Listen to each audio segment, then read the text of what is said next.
la sauver de la tour de la Paris Glovalige. La sauver rasta pali d'oliva rason.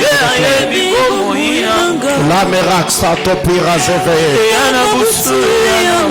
La tu verras solé de clatarami de varasoli. L'oterabli tu varidos na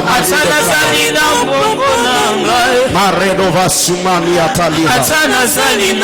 Est-ce que tu peux prier le Seigneur ce soir? Je sens l'esprit de supplication. Est-ce que tu peux prier Dieu? Parle à Dieu, prie le Seigneur. Sens-toi libre ce soir. Yes, Lord. Parle à Dieu. Parle à Dieu.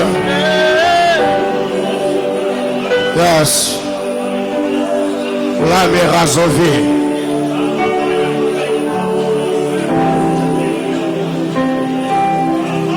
Boko kishabilaka ezayon zambalola. Oza motote po kosa. Mwana motote po bongwama. Ta parole est oui et amen. Je prie au Dieu de gloire.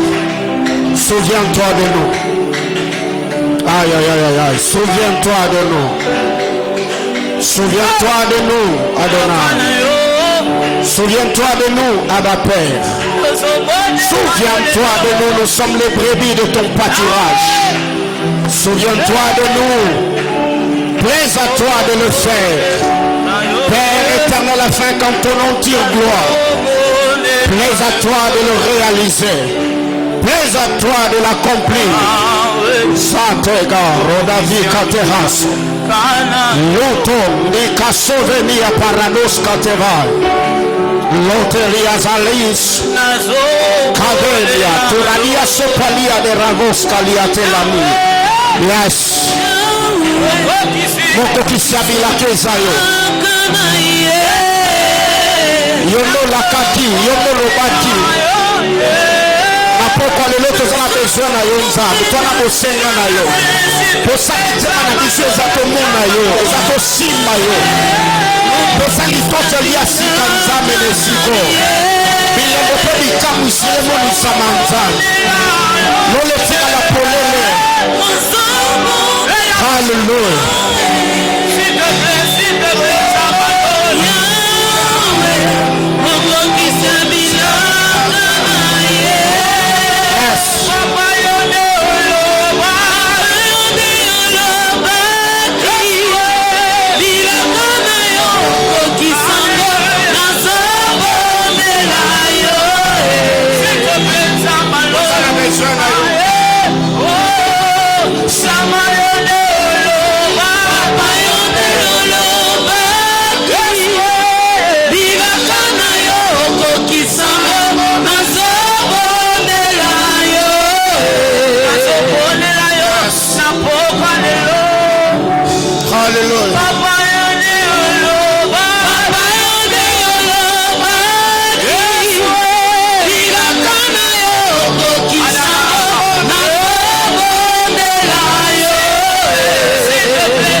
Souviens-toi.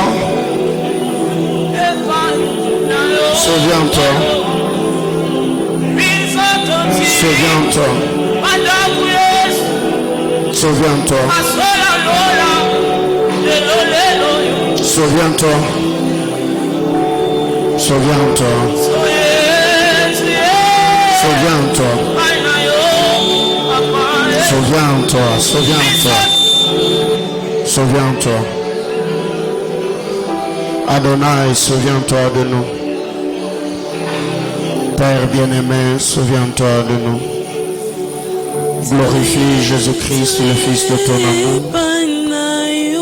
Nous n'avons que toi, Seigneur. Ceux-ci ont leurs chars, d'autres ont leurs chevaux. Nous nous appuyons que sur toi, le rocher. Nous nous réfugions en toi, l'abri sûr. Sois notre refuge, sois notre citadelle, sois notre bouclier, sois notre rempart, sois notre refuge, sois notre consolation. Jésus, nous prions, Père, fais grâce, nous voulons voir ta gloire, nous voulons voir ta puissance, nous voulons ta vie.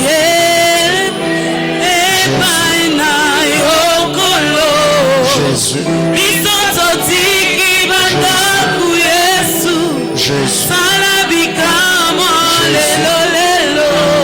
Jésus,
je prie que cette atmosphère de prière accompagne cet enseignement jusqu'à la fin de ce culte.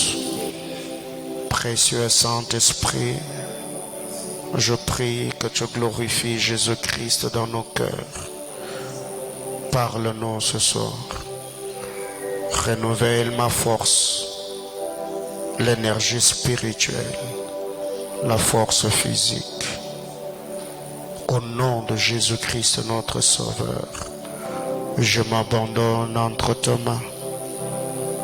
Adonai, le roi de gloire, une fois de plus, Je prie que cette année, Seigneur, que tu nous donnes de bénédictions abondantes et de grâces excellentes. Que le ciel nous donne la rosée et la terre le meilleur produit.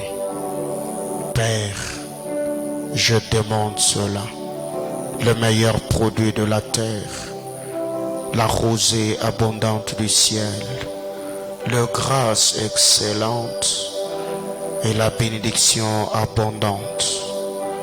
Père, je prie ce soir que je ne me tienne pas du haut de cet autel comme un homme expérimenté. J'ai besoin de ta grâce, j'ai besoin de ta puissance. Que cet enseignement bénisse quelqu'un, commençant par moi-même. À toi et à la parole de ta grâce, je me recommande. Au nom de Jésus-Christ, notre Sauveur. Amen. Amen, amen. Que le Seigneur nous bénisse abondamment. Nous vous saluons au nom de Jésus-Christ, notre Sauveur.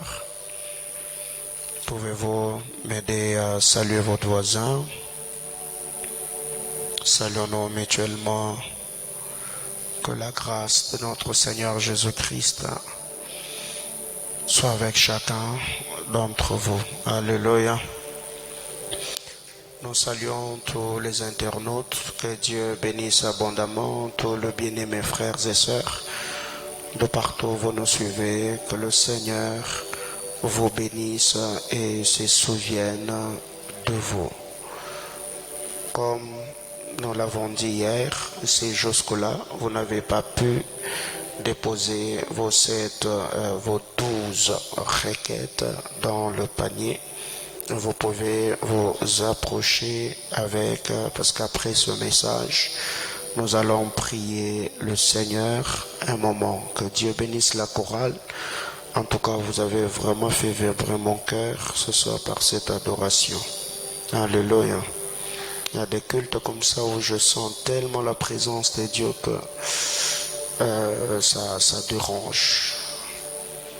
Je crois que le Dieu d'Abraham, le Dieu d'Isaac, le Dieu d'Israël, il est le Dieu de ce rassemblement solennel. Il ne manquera pas à faire éclater sa puissance dans la vie de chacun d'entre nous. Alléluia. 2 Timothée chapitre 4, du 1er au 2e verset. 2 Timothée 4, le 1er et le 2e verset. Je lis au nom de Jésus. Merci. 2 Timothée 4, le 1er et le 2e verset. La Bible déclare, c'est la version Louis II. Je t'en conjure devant Dieu et devant Jésus-Christ, qui doit juger le vivant et le mort. Et au nom de son apparition et de son royaume, prêche la parole, insiste en toute occasion, favorable ou non, reprend, censure, exhorte avec toute douceur et en instruisant, parole du Seigneur. Je nous prie de reprendre nos places. Je vais lire 2 Timothée 4 dans la version français courant. Français courant nous dit: je te le demande solennellement devant Dieu et devant Jésus-Christ, qui jugera les vivants et les morts. Je te le demande au nom de la venue du Christ et de son royaume. Prêche la parole de Dieu avec insistance, que l'occasion soit favorable ou non, sois persuasif, adresse de reproches ou des encouragements, en enseignant avec une patience parfaite. La version parole de vie. Voici ce que je te demande avec force, devant Dieu et devant le Christ Jésus, qui viendra juger les vivants et les morts, et qui va paraître comme roi. Annonce la parole de Dieu. Insiste toujours, même si ce n'est pas le bon moment, corrige les erreurs, fait de reproches et encourage avec beaucoup de patience, en cherchant toujours à enseigner. La presse, stabilisez le son de mon micro s'il vous plaît. Bien-aimés dans le Seigneur, en lisant Paul, vous pouvez comprendre le fardeau qu'avaient ces ministres de Dieu. En lisant l'épître de Paul à Timothée, vous pouvez comprendre quel est le fardeau qui animait Paul. Quand vous descendez un peu plus bas, l'apôtre Paul parlant, il dit, moi déjà j'ai combattu le bon combat, j'ai achevé ma course, je gardais la foi. Moi Paul, j'ai fini ma mission, car pour moi, je sers déjà des libations. Et le moment de mon départ approche. Mais Timothée, toi tu vas rester sur terre. Timothée, tu es encore jeune. Vu comment je sers des libations, j'ai combattu le bon combat. J'ai achevé la course. Mais malgré cela, je gardais la foi. Alors ce que je te demande, Timothée, je t'en conjure devant Dieu et devant Jésus-Christ, qui doit juger les vivants et les morts. Bien-aimés dans le Seigneur, mourir, ce n'est pas la finalité. Après la mort, il y a une vie. Mourir, ce n'est pas la finalité. Après la mort, il y a le jugement. Il y a des gens aujourd'hui, quand quelqu'un meurt, tous nous écrivons repose en paix. Est-ce que nous sommes conscients de ce que nous écrivons? Ce n'est pas parce que 1 million de personnes ont écrit repose en paix que l'âme de la personne va se reposer. Ce n'est pas parce qu'on a fait de messe de requiem que la personne va être justifiée. Si dans sa vie sur terre, il n'a pas servi Jésus, il n'a pas cru en la parole de Dieu, la Bible déclare Jésus-Christ mon sauveur, il va revenir. Pourquoi? Pour juger les vivants et les morts. Oui, les morts en Christ seront récompensés, mais ceux qui sont morts sans Jésus seront jugés. Mais il ne va pas seulement juger les morts, il va aussi juger les vivants.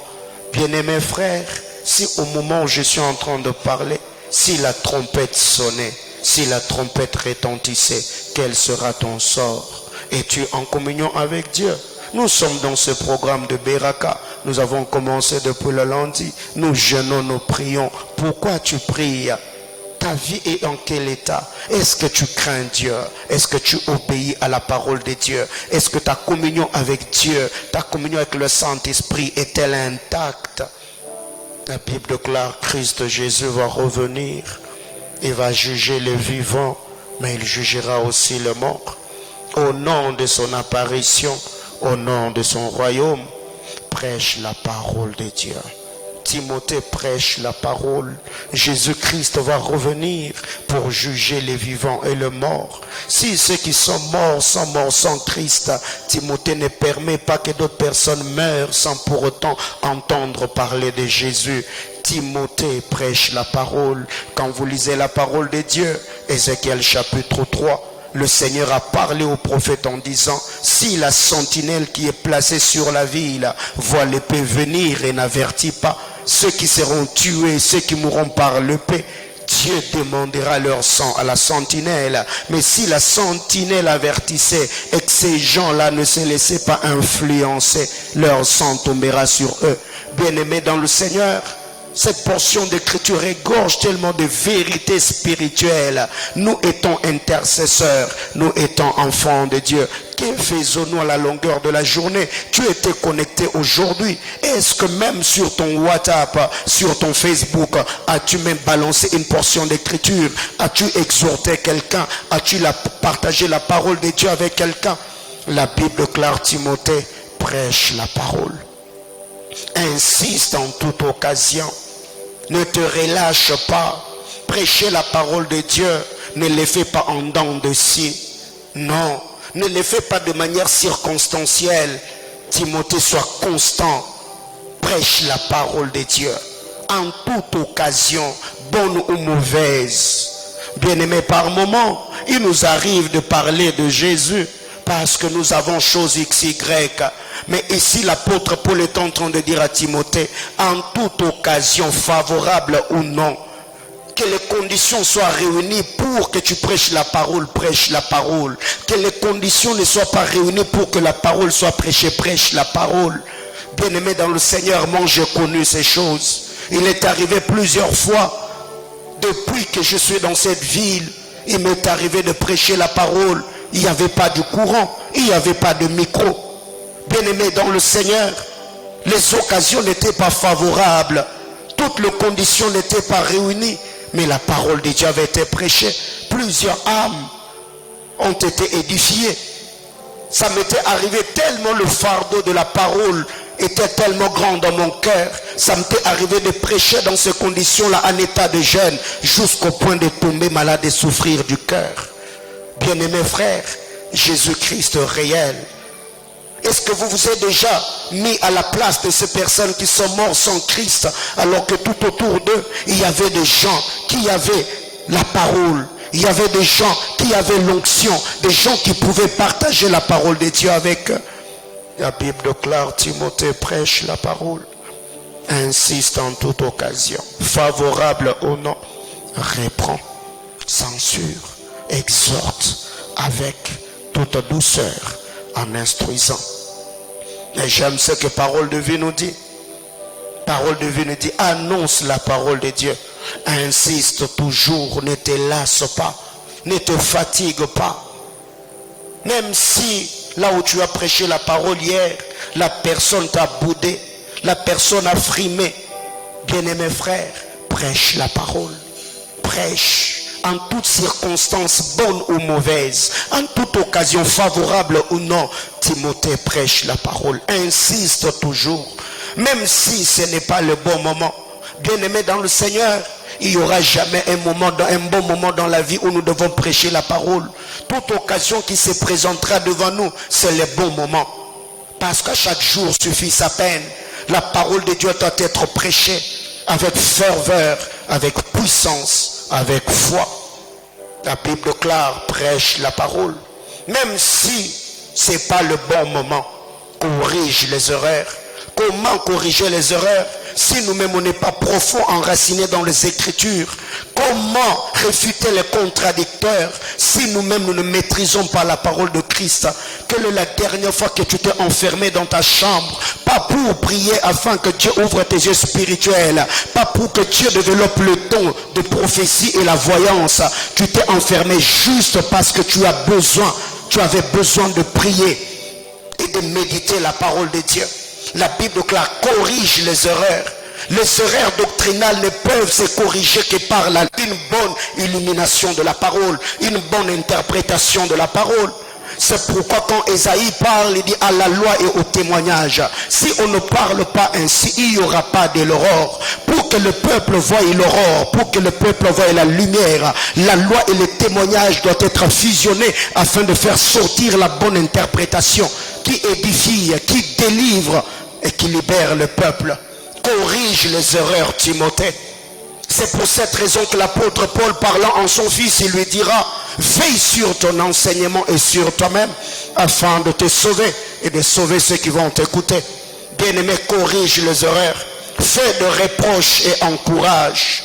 Fais de reproches. Bien-aimé dans le Seigneur, quand vous lisez la parole de Dieu, vous devez savoir, une vérité dite sans amour, c'est de la brutalité. Et une vérité Dites sans amour, plutôt c'est de la brutalité. Et l'amour sans la vérité, c'est de l'hypocrisie. Ici, l'apôtre Paul demandait à Timothée, reproche et encourage avec beaucoup de patience. Bien-aimés frères, étant enfants de Dieu, nous devons avoir la patience apostolique, la patience pastorale et l'espérance apostolique. La patience pastorale et l'espérance apostolique. Pourquoi je suis patient? Parce que je ne vais pas changer cet homme avec mes mains. Je crois que la parole que je suis en train de s'aimer dans son cœur, cette parole produira de fruits. Cette personne, demain après-demain, le Saint-Esprit le touchera, le Saint-Esprit le changera. Patience pastorale, espérance apostolique. Il y a des gens comme ça que j'ai rencontrés dans ma vie au début. Ces gens ne comprenaient rien. Je me battais avec eux, j'ai lutté avec eux, j'ai conseillé, j'ai blâmé. Il m'arrivait même de m'irriter. Mais j'étais patient, j'étais persévérant, je continuais toujours. Même si je me fâchais, je peux toujours revenir sur l'ardent de ma colère et pouvoir encore parler à la personne, conscientiser la personne, réveiller la conscience de la personne. Bien-aimés frères, ayons la patience pastorale et l'espérance apostolique. La patience pastorale dans la vie de ceux que nous prêchons la parole. L'espérance apostolique et le Jésus-Christ qui a dit qu'il va revenir. Il n'a pas menti. Jésus revient bientôt. En cherchant toujours à enseigner. On ne peut corriger les erreurs qu'en enseignant. On peut faire des reproches qu'en enseignant. On peut encourager qu'en enseignant. Bien-aimés frères, il y a beaucoup de choses que nous avons dit jusque-là par la grâce de Dieu.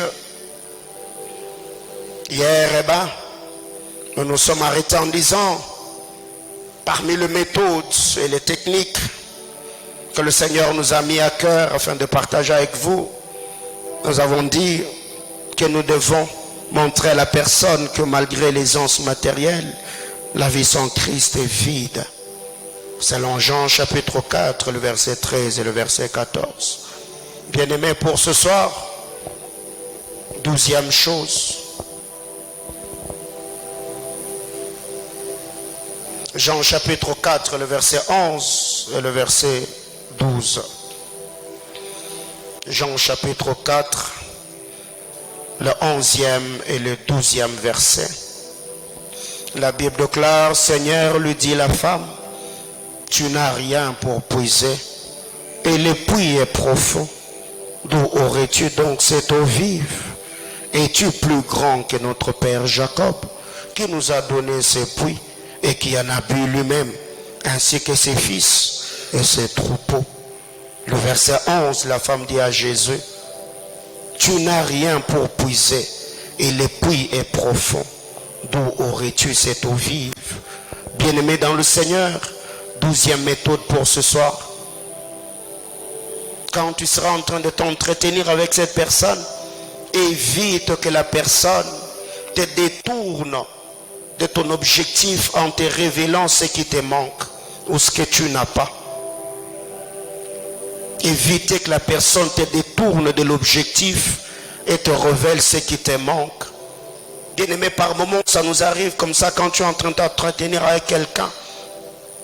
Tu suscites l'intérêt en lui disant que Jésus peut bénir, Jésus va t'élever, Jésus va te restaurer. Et quand il regarde ta propre vie, il se rend compte que toi-même, les choses que tu es en train de lui dire de la part de Jésus, toi-même tu ne les as pas. Jésus venait de parler à cette femme. Si tu connaissais les dons de Dieu et celui qui te demande de l'eau, c'est toi qui m'aurais demandé de l'eau et moi je t'aurais donné de l'eau vive. Et cette femme réplique en disant, le puits est profond, tu n'as rien pour puiser. Donc, l'eau dont tu es en train de me parler, tu l'auras où? Parce que tu n'as pas de cruche, tu n'as pas de vase, le puits est profond. Bien-aimé dans le Seigneur, quand tu seras en train de partager la parole de Dieu avec quelqu'un, que la personne ne te détourne pas. Ça peut arriver que la personne qui est au devant de toi, il est tellement éloquent, quand tu l'entends parler, bien-aimé frère, tu vas te poser cette question, mais est-ce que moi j'ai étudié ou non? Bien-aimé, ne deviens pas complexé. Ça peut arriver que la personne avec qui tu parles, il y a certaines qualités même qui frappent l'œil. Tu n'as même pas besoin de le connaître, de passer du temps avec lui. En étant seulement en face de lui, tu peux te rendre compte qu'il a certaines choses, certaines qualités que toi tu n'as pas.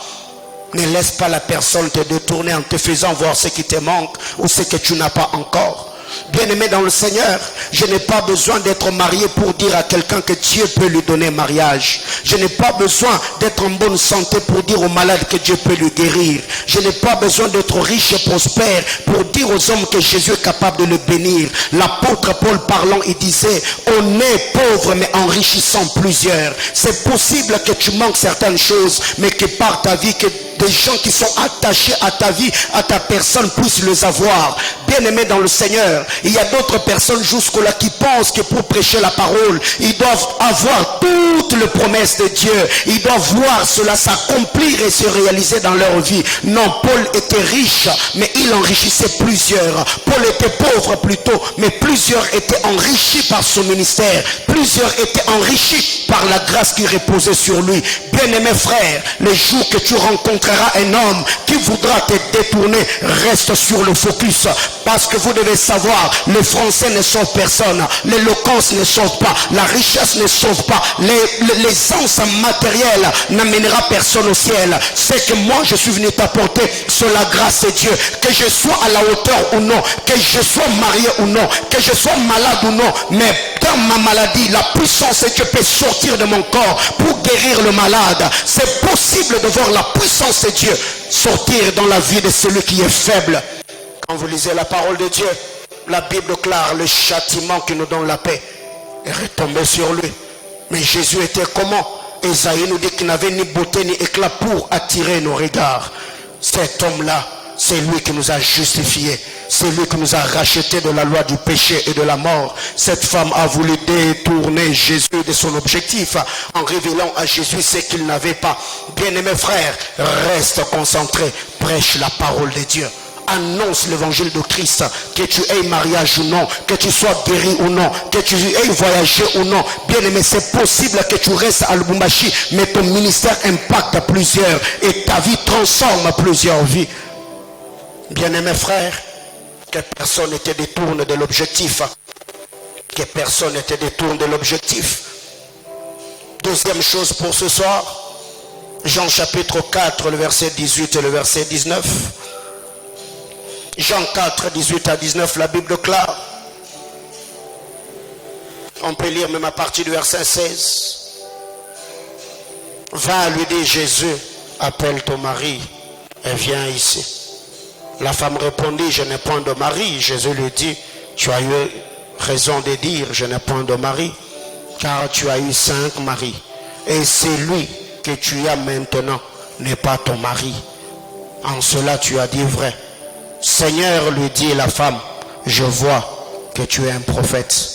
Bien-aimés frères, la révélation de la parole de Dieu elle est graduelle. Quand vous lisez la parole de Dieu dans cette histoire, cette femme a commencé à parler avec Jésus, l'appelant, tu es juif. Moi je suis samaritaine. Plus la conversation continuait, elle a changé, elle a découvert l'autre casquette de Jésus. Elle a appelé Jésus Seigneur. Elle continue encore, elle appelle Jésus prophète, jusqu'à ce qu'elle a atteint le paroxysme de toute la révélation en appelant Jésus qu'il était le Messie. C'est lui qui devait sauver, c'est lui qui devait racheter. Bien-aimés frères, qu'est-ce qui arrive dans cette histoire? Jésus était tellement en train de discuter avec cette femme, et pour la voir, Jésus a touché là où il devait toucher, les points sensibles de cette femme. Le point faible de cette femme, il dit, va appeler ton mari. Il a dit, je n'ai point de mari, alors qu'il avait laissé un homme à la maison. Pour elle, Jésus était un nouveau client qu'elle venait de rencontrer au puits de Jacob. Et Jésus dira ceci, tu as eu 5 maris. Et celui avec qui tu vis maintenant, il n'est pas non plus ton mari. En cela, tu as dit vrai. Et cette femme dit, Seigneur, lui dit la femme, je vois que tu es prophète. Bien-aimé dans le Seigneur, un don spirituel dans l'évangélisation peut ouvrir une grande porte. L'utilisation des dons spirituels, c'est pourquoi ceux qui sortent, ils doivent aspirer à la manifestation de la puissance de Dieu. Chercher le charisme, chercher l'onction de Dieu.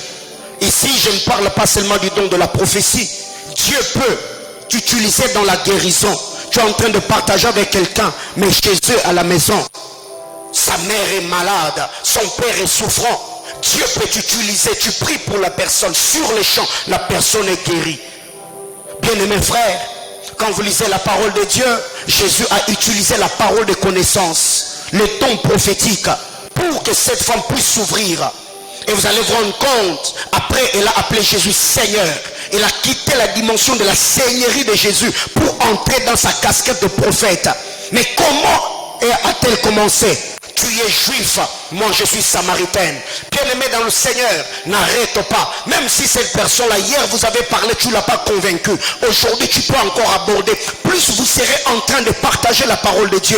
Dieu par son esprit, il peut t'amener à comprendre, à toucher le point sensible, le point faible de cet homme. Et il peut ouvrir son cœur. Et Jésus-Christ fera son entrée. Bien-aimé frère, je connais un mouvement à Johannesburg.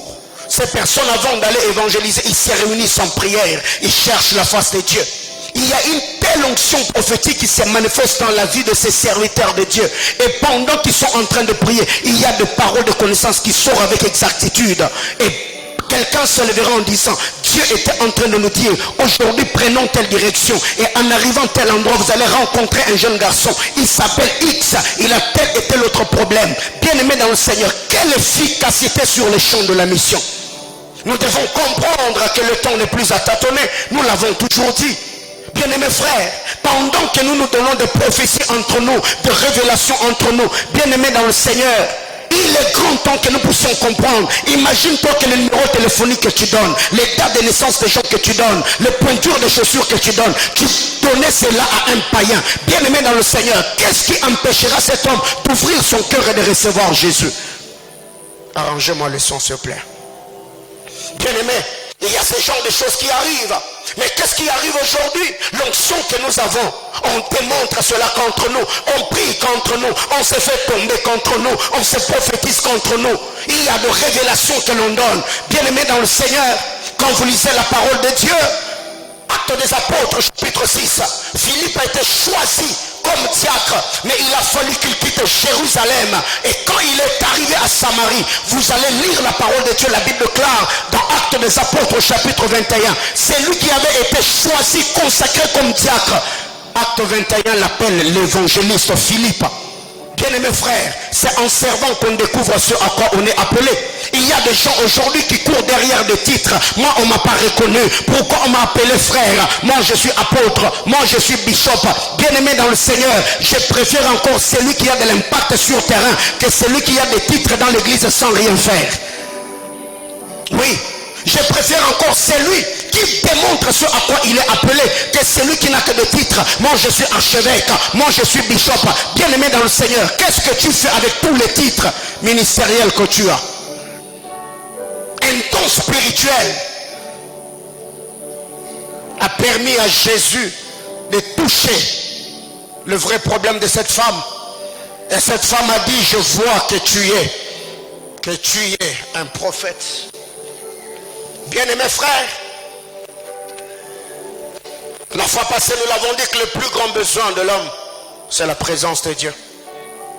Malgré qu'elle buvait au puits de Jacob, elle avait un vide en elle. C'est quand Jésus a touché le vrai problème de cette femme, la Bible déclare qu'elle a brisé la cruche. Qu'est-ce qui l'a lié au puits de Jacob? C'était sa cruche. Elle sortait avec, elle rentrait avec. Et vous allez vous rendre compte qu'en Israël, les femmes, quand elles sortaient pour puiser de l'eau, les femmes sortaient toujours en masse.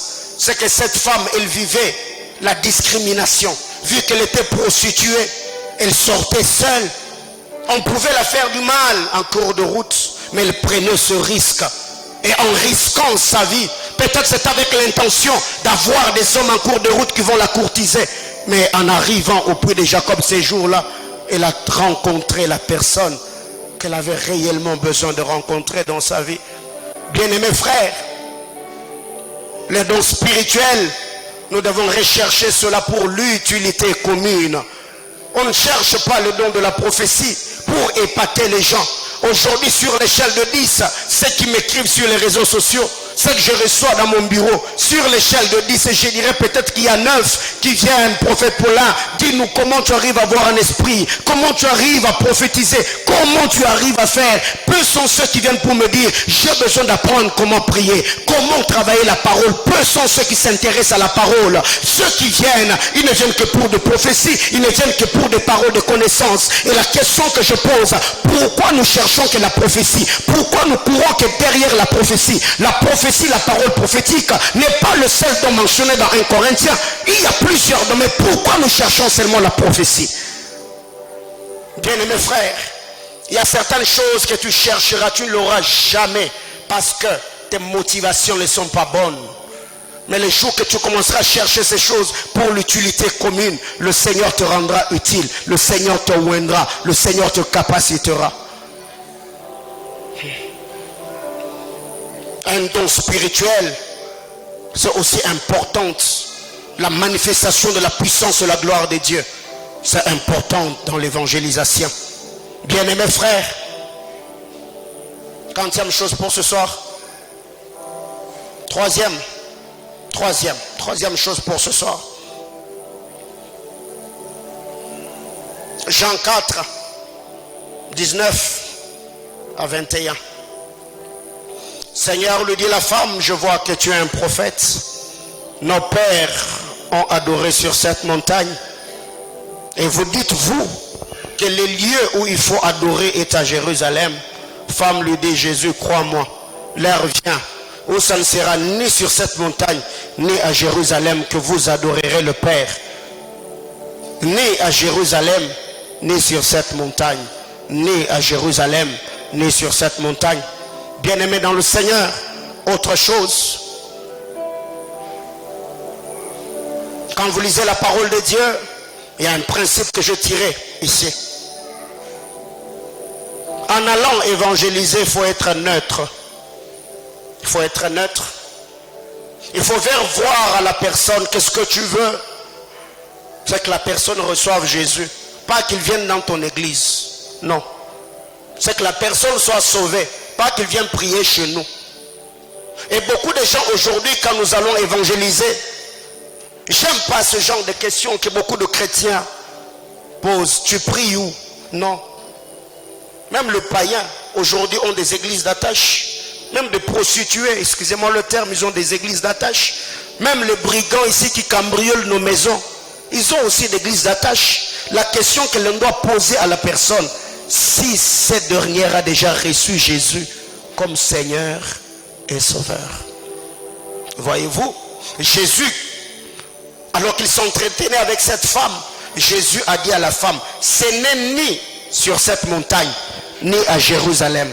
Autrement dit, ce n'est ni chez vous, ni chez nous. Mais les vrais adorateurs vont adorer le Père en esprit et en vérité. Alors, qu'est-ce qui arrive? Aujourd'hui, nous ratons des cibles. Pourquoi? Parce que quand nous sortons pour évangéliser, nous sortons avec l'objectif de gagner les âmes qui viennent chez nous. Non.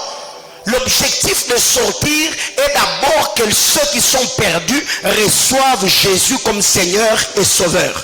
Ce qui fait qu'aujourd'hui, qu'il y a beaucoup de gens qui luttent seulement pour remplir leurs églises. Mais toutes ces personnes qui remplissent nos églises, ils n'ont pas de place dans le corps de Christ. Bien-aimé, récemment, j'étais en train de parler avec un bien-aimé. Je lui ai dit, Dieu m'a établi pasteur sur le centre missionnaire Manaïm, mais je suis ministre de la parole dans le corps de Christ. Et il y a d'autres bien-aimés pour qui je prie, que je soutiens, que j'encourage, que je suis dans la prière, qui ne prient pas dans cette église. C'est la mission que Dieu m'a donnée. Le jour que Dieu peut-être le touchera pour venir prier ici, gloire à Dieu. Et s'ils vont rester dans leur église, bien-aimés frères, ça m'importe un peu, mais moi j'ai rempli convenablement mon ministère en servant le Seigneur dans le corps du Christ, en priant pour les gens, en encourageant, en exhortant, point barre.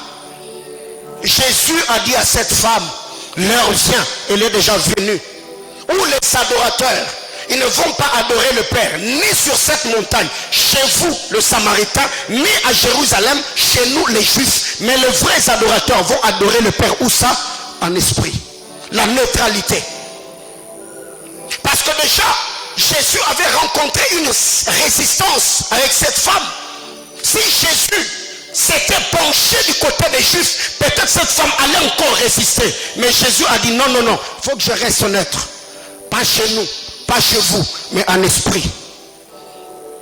C'est là qu'est la demeure du Père, en esprit.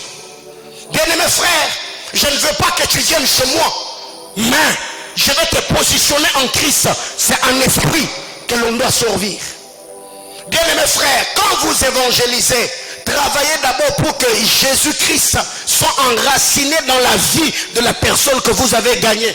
Pas d'abord prêcher la parole déjà avec l'objectif de l'attirer chez vous. Non, c'est pourquoi aujourd'hui il y a des problèmes au milieu des pasteurs.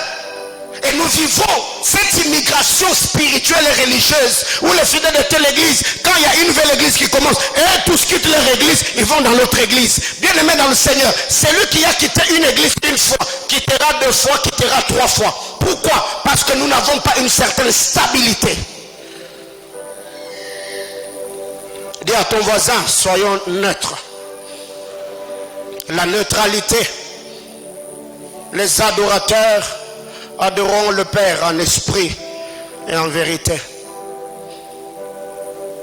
Autre chose, Jean 4, 23.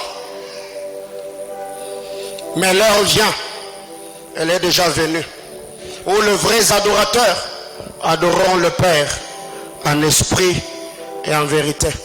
Car ce sont là les adorateurs que le Père demande. Dans d'autres versions on dit, ce sont là les adorateurs que le Père cherche. Bien-aimés frères, ici il y a un autre principe que le Saint-Esprit m'a donné. C'est qu'il faut apprendre à positionner la personne dans le temps. Il faut positionner la personne dans le temps. Il faut positionner la personne dans le temps. Qu'est-ce que j'appelle ici positionner la personne dans le temps? Ça veut dire mettre la personne devant un fait accompli, afin qu'il puisse jauger par lui-même son état. Jésus a dit les vrais adorateurs vont adorer le Père en esprit et en vérité. Donc, si tu n'es pas en esprit et en vérité, c'est que tu es un faux. Donc là, c'est à la personne lui-même ou elle-même de conclure, de se fixer, de se positionner par rapport à son état.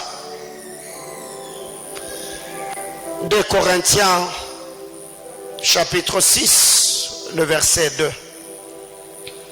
2 Corinthiens chapitre 6, le verset 2, la Bible déclare, car il dit, au temps favorable je t'ai exaucé, au jour du salut je t'ai secouru. Voici maintenant le temps favorable, voici maintenant le jour du salut. Au temps favorable je t'ai exaucé, au temps favorable je t'ai secouru. Voici maintenant le temps favorable. Bien-aimé dans le Seigneur, ici il faut fixer la personne dans le temps. Tu peux partager avec cette personne et il te dira, moi je suis encore jeune, je n'ai que 15 ans, je n'ai que 20 ans. Mais ici, le salut n'est pas un problème d'âge. À moins que cette personne-là soit un bébé, soit un nouveau-né, soit un nourrisson. Mais si déjà la personne a la maturité, si déjà la personne sait différencier sa gauche de sa droite, si déjà la personne sait différencier le bien et le mal, donc cette personne-là, il faut les positionner dans le temps. Ici, Jésus a parlé à cette femme en disant, l'heure vient, elle est déjà venue. Ça veut dire, l'heure ne va pas venir. On est déjà dans le temps. S'il y a un moment que tu peux recevoir Jésus, c'est maintenant. Bien-aimés frères, aujourd'hui, il y a beaucoup de gens qui, dans leur esprit, ils connaissent la vérité. Mais si tu lui posais la question, il ne va pas te répondre dans toute franchise. Et si tu posais la question à un païen, si Jésus revenait, tu iras où? Il te dira, j'irai au ciel. Mais est-ce que c'est parce qu'il a dit qu'il ira au ciel, qu'il est convaincu qu'il va aller au ciel? Mais non. Il faut maintenant placer la personne dans le temps. Il faut lui présenter la parole de Dieu. Il faut lui donner les caractéristiques de ceux qui sont éligibles pour le ciel.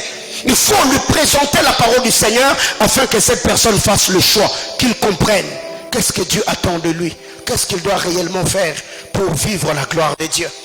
La Bible déclare ici, l'heure vient, elle est déjà venue. L'heure vient, elle est déjà.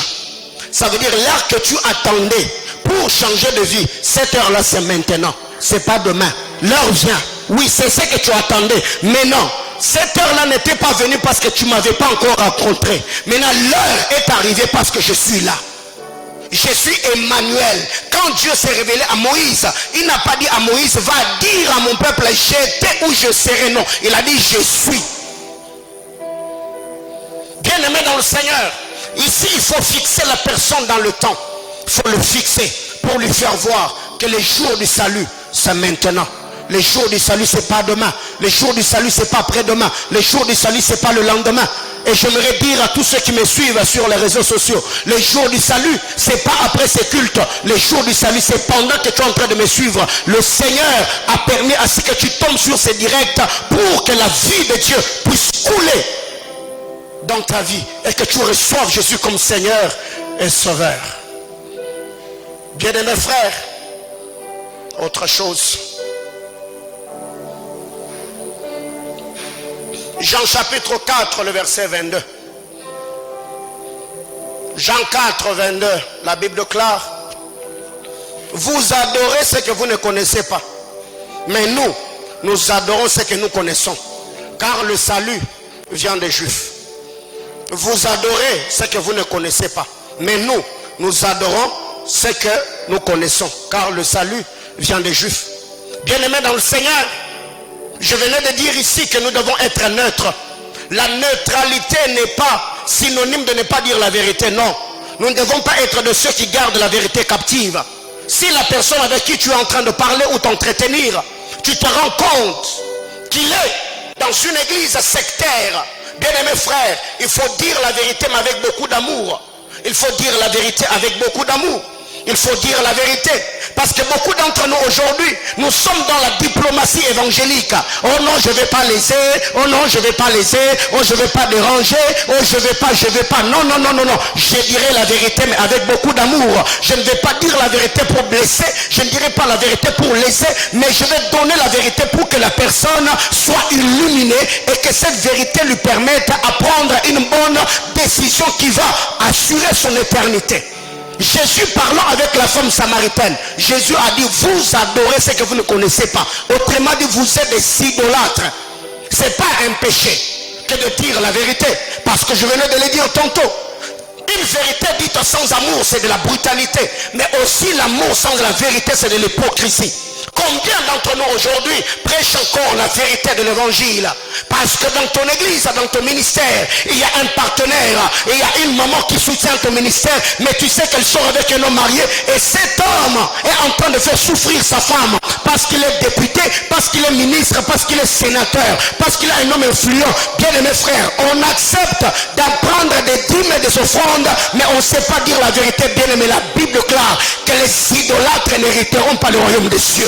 La Bible déclare que ceux qui vivent dans l'impudicité, les ivrognes, les menteurs, les cupides, les homosexuels, ils ne vont pas hériter de la parole de Dieu. C'est pas moi qui l'ai écrit. La Bible que je suis en train de lire, c'est pas ma Bible. Les apôtres ont prêché ces choses. Les prophètes ont prêché ces choses. Et ce soir, j'affirme encore, un idolâtre, il n'héritera pas le royaume des cieux. Point barre.